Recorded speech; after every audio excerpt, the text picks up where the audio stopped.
This Honourable House now resumes its sitting. It is indeed again a pleasure to be here today, Tuesday, November 21st, 2023, at the sitting of the Honourable House of Representatives.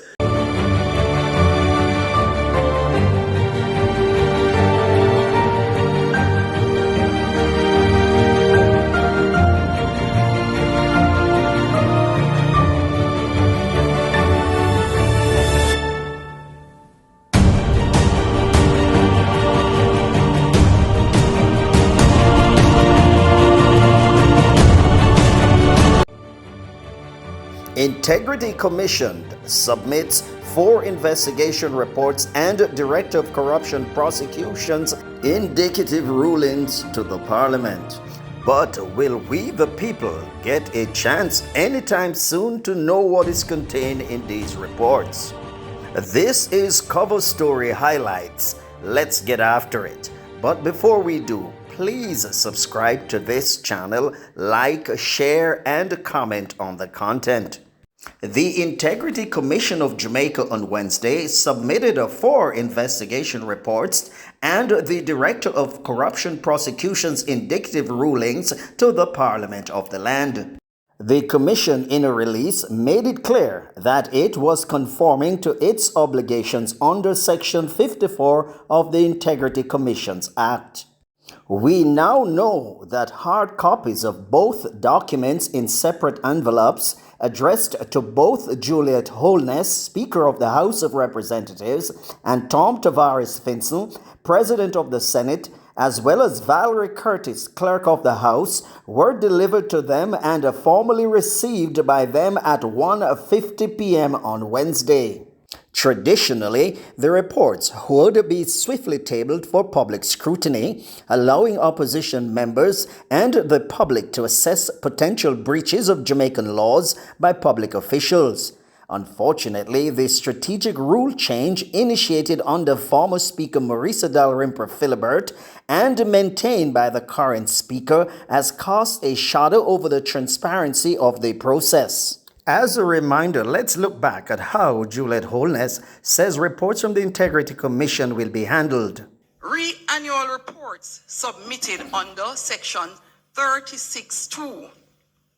Once the report is submitted to Parliament, it will be sent to the Integrity Commission Oversight Committee for consideration and report. Once the committee has completed its deliberation, both the reports of the committee and the relevant report from the Integrity Commission will be tabled thereafter.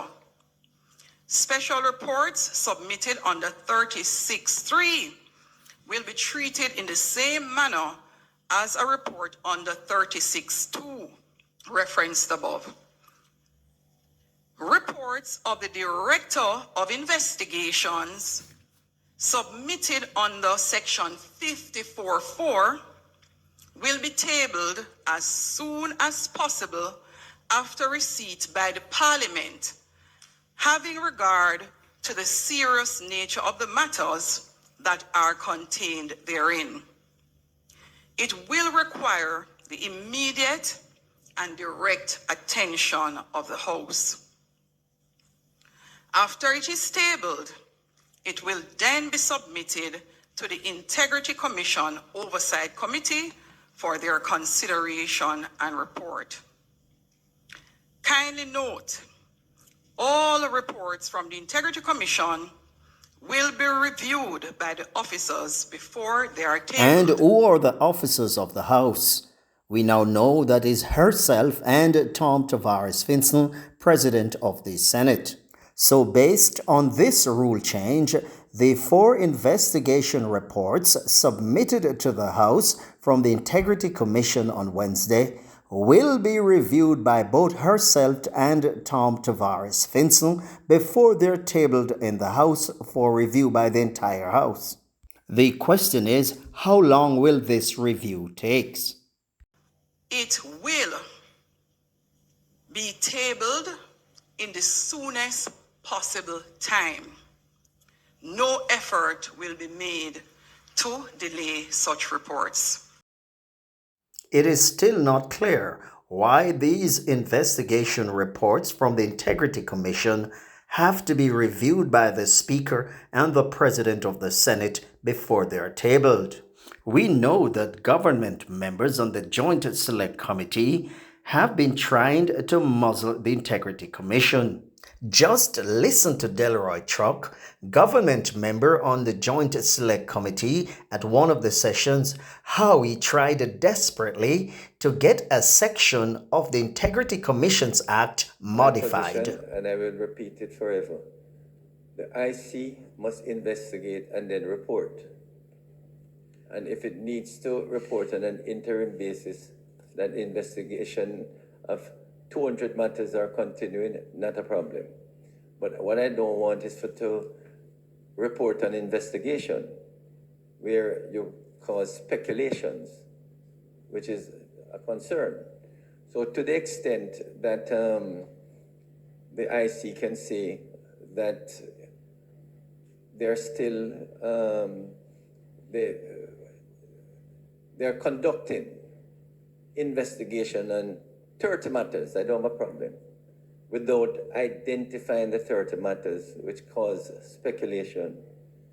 We need to somehow find a formulation in 36 which allows the IC to bring Parliament up to date that a number of investigations are still being conducted. But I find, Chairman, when you come with your annual report and then you start specifying, it creates more confusion and speculation than is really required. And we can see, one can see a lot, about it. It may come out, right now and say that it has not been able to certify 30 parliamentarians, to give you an example. I'm not saying that is the case. But then it starts bring up question as to who are those 30, if there's such a 30. I'm just giving an example. So one has to be careful that we get from the Integrity Commission as many reports as possible, especially where it has concluded or where it says that the report on certain matters will be concluded within 2 months or 3 months. And that is useful.